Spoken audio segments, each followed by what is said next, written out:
We're live. Good morning, and this is the Talk at 10 for Integrated Health of Indiana. And so right now we're going to give a couple minutes for everybody to log on. If you have questions, type the questions into the comments and send them to us. I'll put them on the screen. And it looks like I need to change the SIBO and Gut Dysbiosis. Actually, let's leave the studio. I'll be back.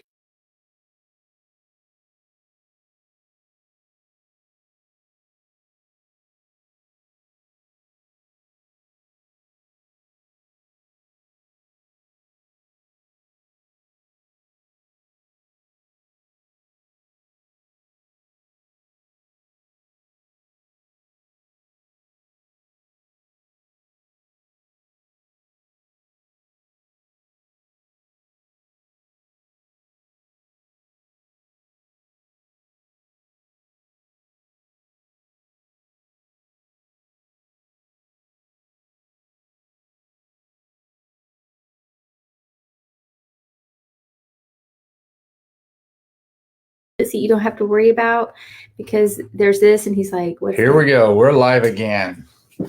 So let's try this again. We changed the the title on the bottom. So if you have a question, type it into the comments and post it up, and we will answer those questions as we go along. But we're going to cover the 5 most common questions, and then we're going to talk about what's new at the clinic, because it's amazing how you get going with something and then you just forget all the tools and things that you've brought on board until you actually stop for a moment, take a step back, and just look at actually what you've kind of created. It's kind of cool. So the first question that I get the most is, what should I eat? And that is such a loaded question. So let's see. I will post the question. And so we are answering number 1. What should I eat? And so when we look at that and we start to really think about it, the problem is it's not what should you eat. The difficulty is how much damage have you done to yourself? So what can you withstand? If you're eating the standard American diet, any diet, and we've said that before, any diet is better than the standard American diet, which is abbreviated SAD. Now, with that being said, what are the foods that we eat the most? Salmon, sweet potatoes, onions, garlic, salad, oils. And we've gone through a lot of tight diet. Basically, it's like a mini elimination diet where we've restricted a lot of things so that we don't react to them. And so now we're opening our diet up to more fiber and more foods. So you really have to think about, when you're talking about what should you eat, first off, what problems do you have? So do you have blood sugar issues? Do you have problems eating late at night? Do you have thyroid issues? Do you have detox issues? If you kind of know what you're dealing with, then you can kind of go into the tools that we have, which are keto, paleo, autoimmune paleo, vegan, vegetarian. You could even go into the Ornish diet and types and things like this, but they all have a great base. And the base is real foods. Try to eat organic when you can. Go to the farmer's market and get the foods from there, because as long as you can stand those, and when we say as long as you can stand those, if you're eating those, what are signs and symptoms they should look for that they are intolerant to? Sensitivities, headaches, swelling, bloating, belly pain. If it changes your stool, so if your stool gets loose, if you get constipated, there are things there that you've really got to kind of know. And then you can start to figure out what Well, you'll figure you out can eat. yourself. Yeah. So then you know if you've touched something because you'll know how you feel. And so that's very important to really think about too. In the end, though, you really want to have a wide open diet. The wide open diet or palate. We ate bugs the other day. Yeah, we got bugs from what's the big place? Jungle Jim's. Yeah. We ate bugs. I want to say Trader Joe's. Nugget. We ate bugs. I hate the bugs. Yeah, that's a big thing for her, not so much for me. So when we look at that, and we have a couple of viewers, say hi on the screen for us so we can say hello, and we'd love to talk to you rather than just talking to the camera. But that's the biggest thing, is you want to have a wide open palate, because you really want to be getting fiber. You really want to be getting cruciferous vegetables. You really want to be getting good proteins. And those are the things that you should be able to eat. And if you cannot eat those, you have a problem and you need to start digging into it. And that's where people like me and other people, oh, hi, Kath. Kathy. People like me and others, that's where we come in to start to help you first pull back and then move forward. Vicky. Hi, Vic. Another. Because you need to figure out what your bugs are and what you don't have, and then feed the bugs you have, and then feed the bugs you don't. Yep. Try to bring back the fascinating thing. And as some of you know, that we do biome testing, the studies on the microbiome are absolutely incredible. And to bring the biome back, we used to think you just gave people probiotics and that's what's going to happen. Well, we now know that it's not just getting probiotics and that's going to happen. You have to have prebiotics to feed certain bugs, because if you think of your gut as a garden, what happens is you're going in and you're putting down good manure and stuff like that to seed the garden, or to get it prepped. And then you want to bring in the probiotics and you want to bring in the prebiotics so that the bugs that you have will flourish and balance. And food isn't always the right thing. Yeah. Because you can't eat enough. So you just need help to seed your garden. And it was me, like when they looked at, so I did my microbiome, and when I did my microbiome, they told me to eat foods that are all cooked. And I'm a big carrot chip and hummus eater and stuff like that. And so now it's like, oh no, don't do that. Well, not don't do that, but add in cooked foods to give my stomach a rest so that then the things can come in and work. And I'm taking these things called Swedish bitters. That possibly the worst thing I've ever had. Ugh. So that's kind of where you go with that. Next, what is that popping sound when you adjust me? So for people getting adjustments, these facets back here, the little itty bitty pieces right in there, the joint, that's actually a capsule, and it's enclosed, and there's a vacuum there. So when things move around, when you adjust these things, they pop. They create a vacuum as they move, and then they pop. Let me put in the second question, the one I'm addressing now. What is that popping sound when you adjust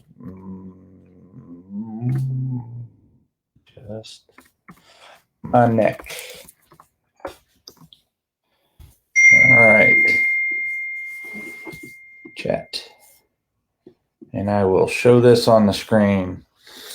And so, like I was saying, that's where in between the facets, this is a sealed container. As you adjust that cavitation is what we call it. That pop is when that moves and it releases the gas from in between there.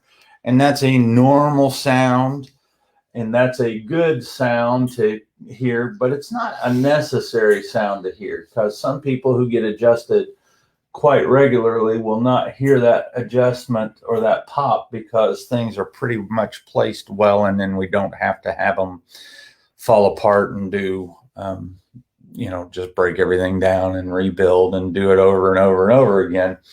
And that's what the popping sound is. Yes. I think he had a question. More noise. Oh, does the more noise of an adjustment mean you need it more? Well, that's actually going to go into the next question. So that's actually going to go into the next question. And the next question is number 3.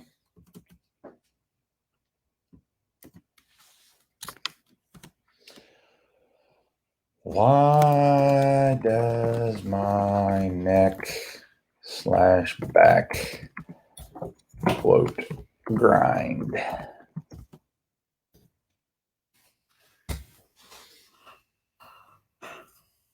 So with that being, so does it need to be adjusted more? There's a possibility. So if you're getting more pain, then probably, if you're waking up in the morning and you're moving your head around and you're not popping it, you're not trying to get it to go, but you're just moving around and you hear that grinding and popping, that's normal, number 1. Number 2 is that grinding comes from inflammatory things in your body.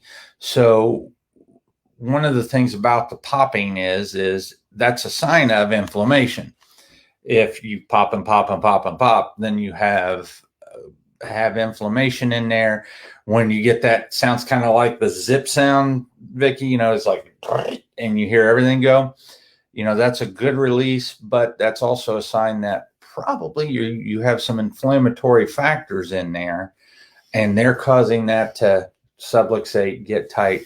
So adjusting more is good for you in that case and getting on it, but figuring out what the inflammation is. If you figure out what the inflammation is, then you will figure out how to get that to stay better. And that's one of the things that we want to do. We want people to be healthy. If I could work myself out of a job, that'd be great. But guess what? As long as there's construction workers and people picking up bags of concrete, feed, backer board, grass clippings, everything under the sun, as long as people fight and families have disagreements and all of these other things that cause us to have stress, that make us inflammatory, well, guess what? I will always have a job, because as you adjust somebody, you release the you release the endogenous morphines in the body, and that's what brings the body down. That's one of those things where we talk about allostatic load. When I adjust somebody, it's not even just putting the spine back.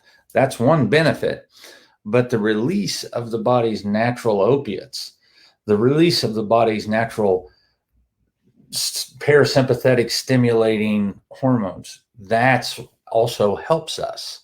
And that's a wonderful thing, because, just getting adjusted will help in body, mind, and spirit. That's a good thing. So figuring out why the neck and the back grind. Actually, I just finished up a microbiome masterclass, and that masterclass had a certain, I don't believe it was Saccharomyces boulardii. I forget which of the little microbes, but if you have a overgrowth of this microbe, you will have an overgrowth of lactic acid producing microbes. And so you get sore easier, and you also have a problem with grinding and popping because you have an acidic environment.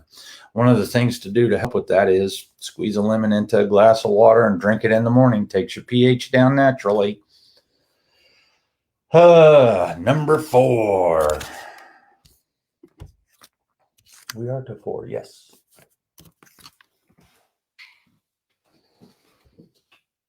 What is an anti-inflammatory diet? What is an anti-inflammatory diet?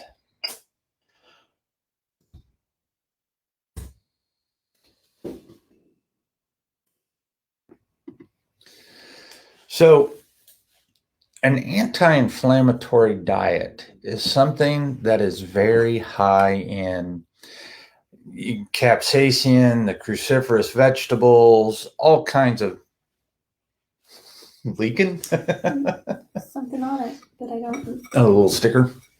So when we look at an anti-inflammatory diet, basically what I tell people is the hotter the better. And so those things that you eat that are basically blood thinning, they have lots of capsaicin in them. These are anti-inflammatory. Things that have sulforaphane and things that have curcuminoids, those types of things are all anti-inflammatory. So turmeric, garlic, onions, peppers, your broccoli sprouts and your Brussels sprouts, your little sprouted herbs, those things are very high in antioxidants and in anti-inflammatory. There's our microgreen guy. Yeah. Microgreens are good for you. They're so good. Leeks. We can't wait until the farmer's market opens back up, because once the farmer's market opens back up, we can start to make those super powerful anti-inflammatory salads that we eat all the time. And so like a big anti-inflammatory salad that we do is we'll just cut up onions, we'll throw in some bell peppers, and we'll throw in the microgreens. Sometimes we cook some salmon and put it on there. With some cranberries and some blue cheese. Yep. Throw on some olive oil for a monounsaturated fat. That's really good for both the body and the hormones. Almond slivers. Yep. And you are rocking and rolling. So an anti-inflammatory diet is looking more at the constituents of the food that cause things to be anti-inflammatory in your body, in your biochemistry. And that's why we're huge on, sprouts and sprouted greens and onions and garlic and all of that stuff, because it's just a healthy baseline diet. Ginger. You should always be cooking with your garlic and your onions and stuff like that, because that's it. Your body loves it. And once that goes into the gut, your gut loves that. So, I don't have my golden fusion in this. I'll make a smoothie this afternoon. That's a high fiber smoothie. But as you can see here, my coffee has scruz. And so I am always adding things to my coffee that allow health benefits. So cacao. About the taste. Yep. So, but it's, cacao. I use Metagenics Golden Fusion. I absolutely, in my coffee. So variation 1 of my coffee. Boy, that really sounds bad to say it that way. You have different types of coffee. Yeah.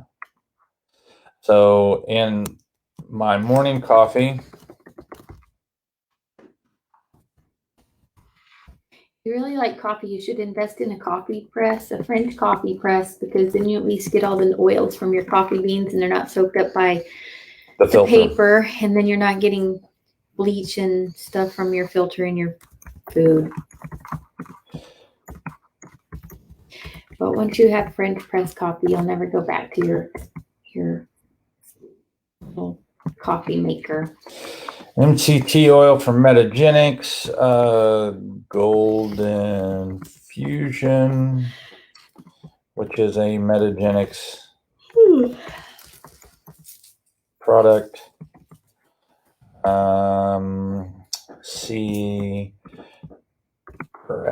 Grass-fed butter, and I generally use seagrass. Where did you get seagrass? Did Did you add something else? Nope, not this time. So that's one. Another variation, I will do just the golden fusion. And then I add in some. Don't forget inulin. Cacao and inulin. Just had simple coffee today.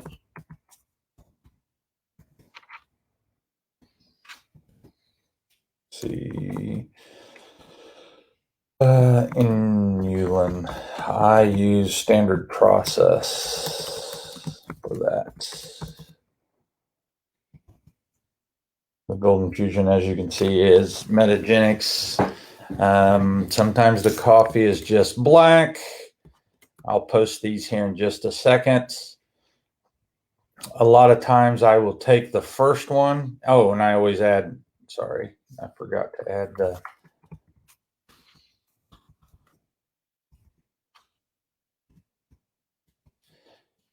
I use Cacao Bliss. Cacao Bliss for that. So lately, because they told me to take it easy on my stomach, I dropped down to the second one, and that's my version of a keto coffee or a bulletproof coffee. And so if I show that up there, I don't always use the MCT oil. I'm to the point that my lipids look really good. I don't really need the MCT oil. I'm always throwing ketones.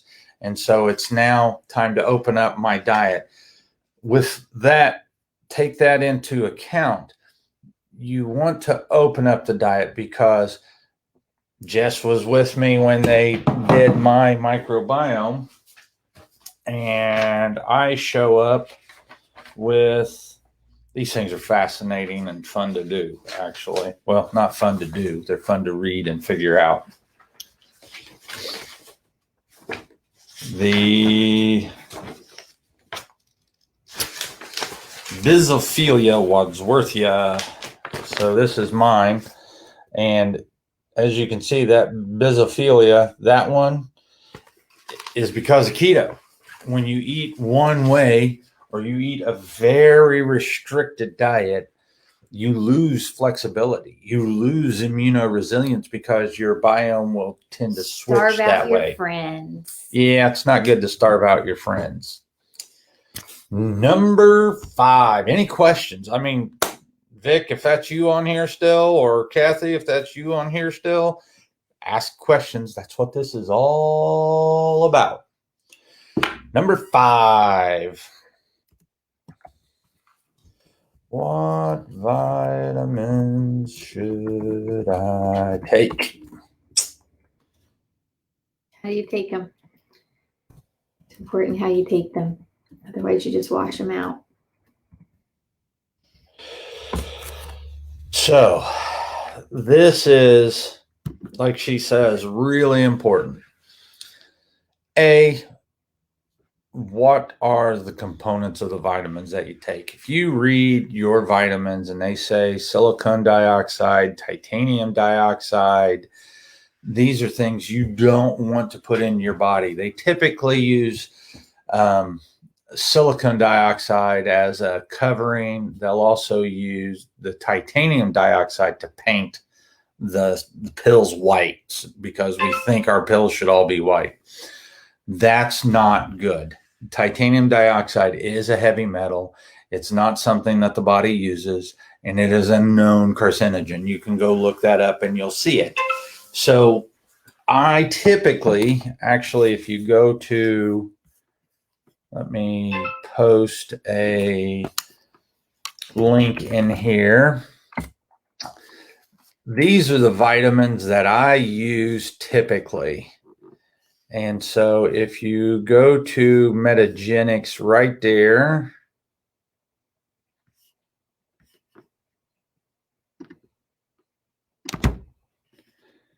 I'll copy that, put that back here.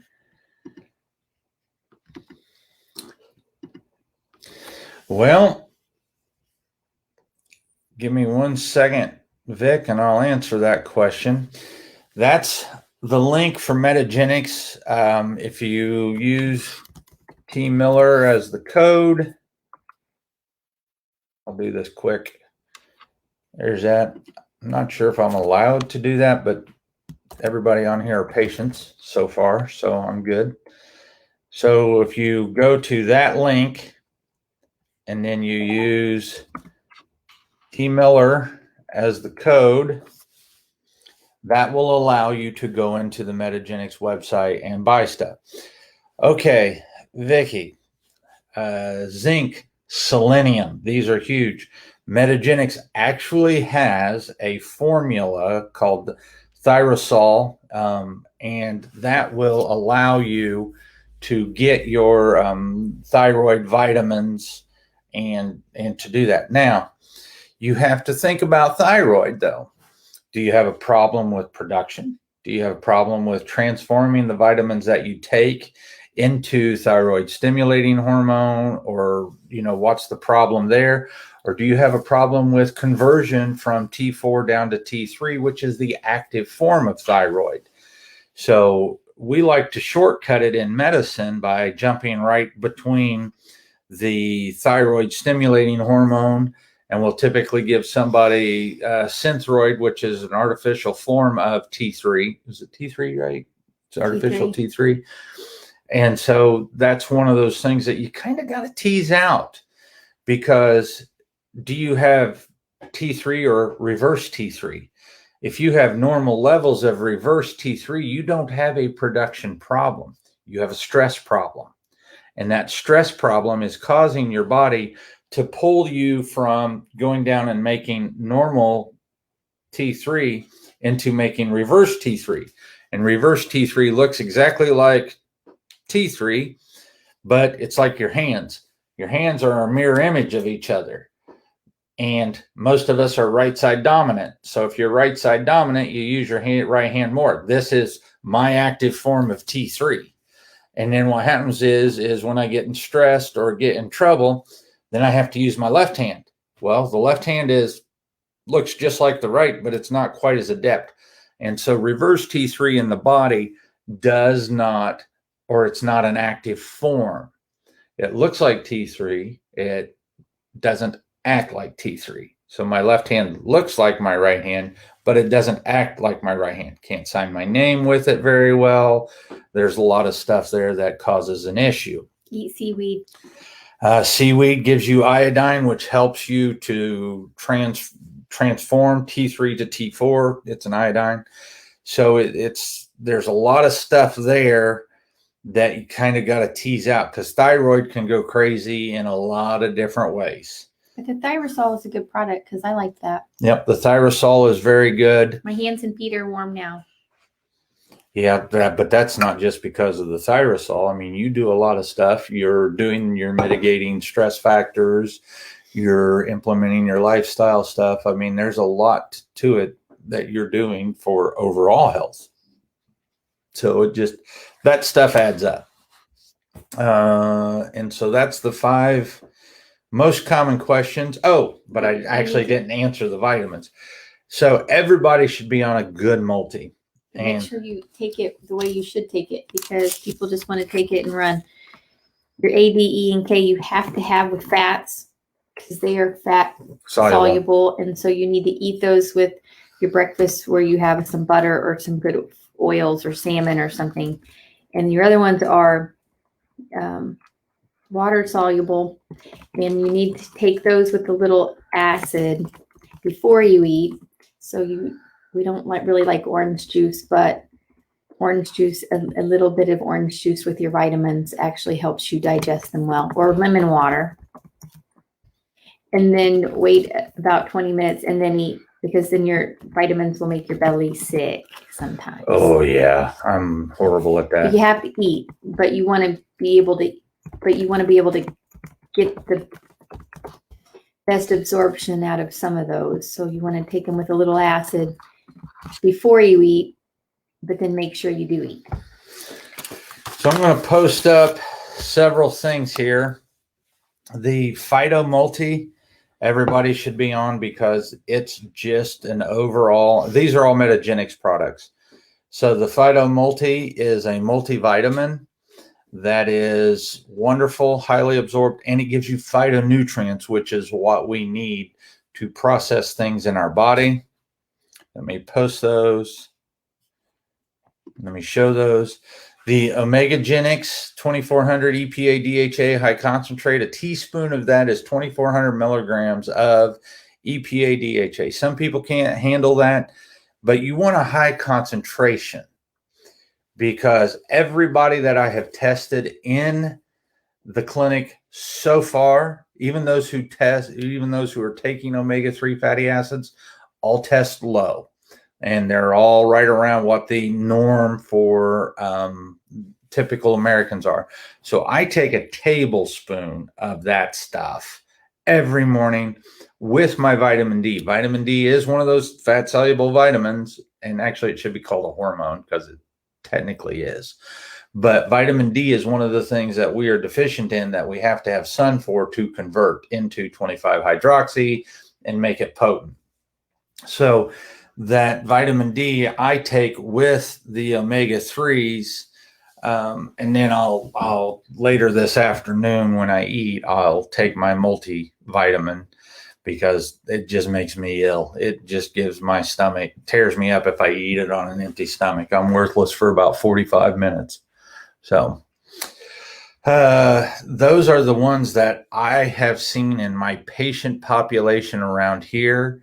One thing that I do like to do, and I do have my functional medicine patients do, is buy 2 liters of seltzer water.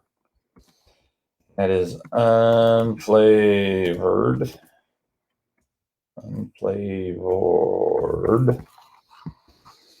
And then put 1 tablespoon, TBLS. Put 1 tablespoon of unflavored.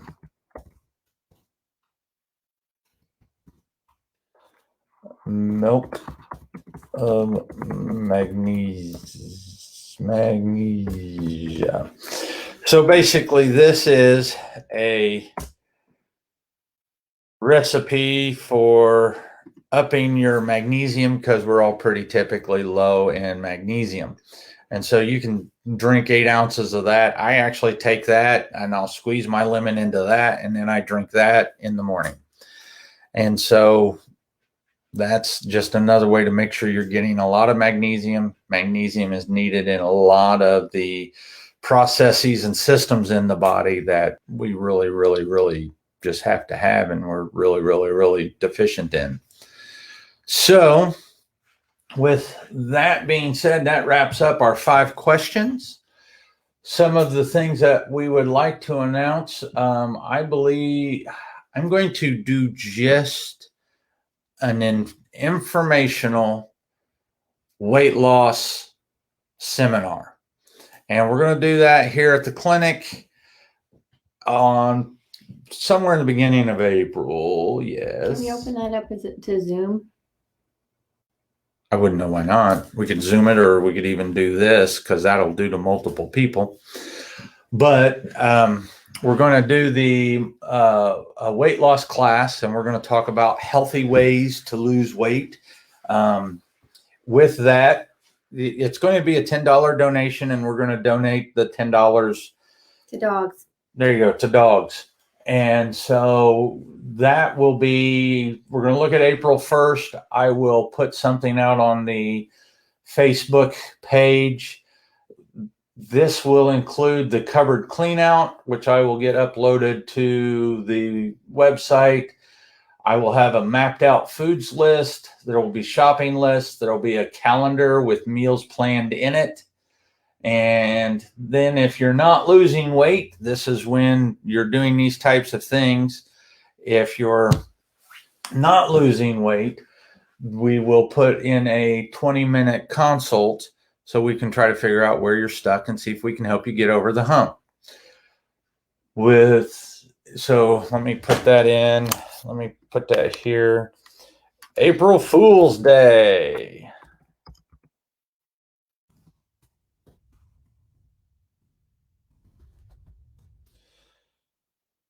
Weight loss seminar.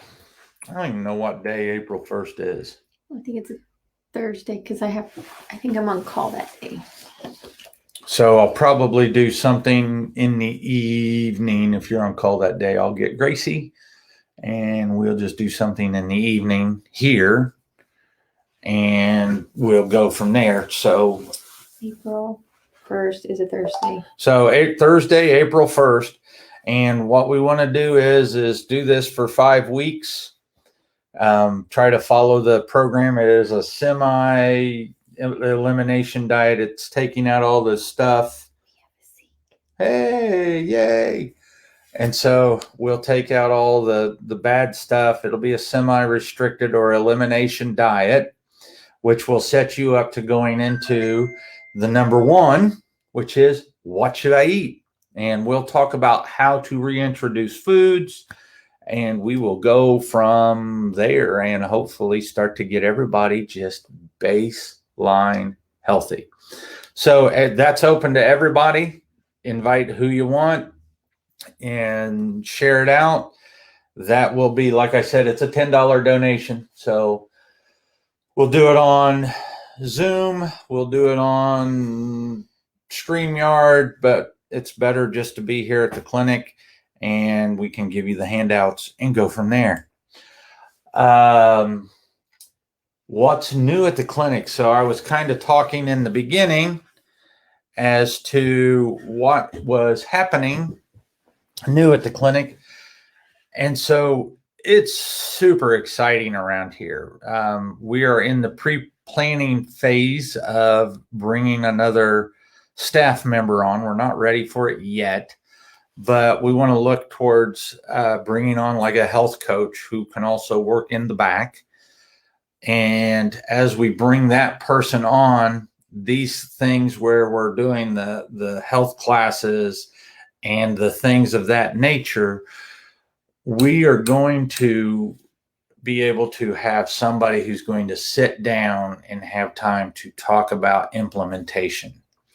So that's kind of where we're looking at. And why are we doing that? Because of all the different things that we're doing now, the biome testing, the Heidelberg, all the functional medicine stuff. It's a community, and it's a community event.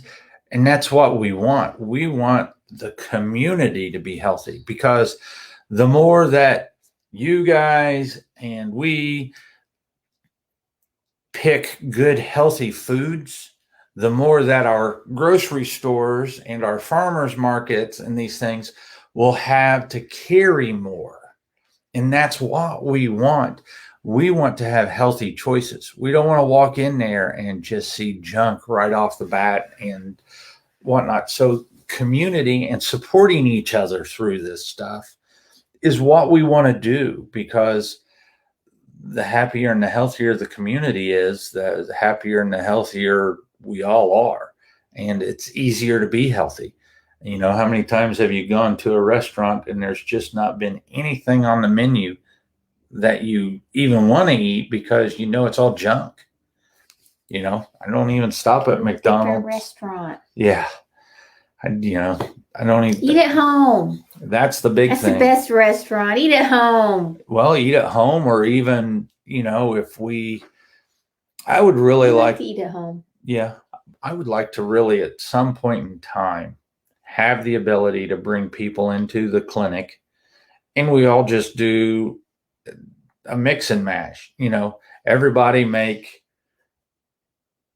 something to feed 6 people. And if we have 5 families making 6 portions and we can all just mix and match, you got a week's worth of stuff right there that we all know is clean. We all know is healthy, and it's just exciting to do. And then you guys can go out and do this with your churches and with your families. I'd start with families first. and do your families, and then open it up to, because you're going to start to get asked, what do you do? How did you do this? Why are you so happy, healthy, and vibrant? And those are the things that you want to spread. I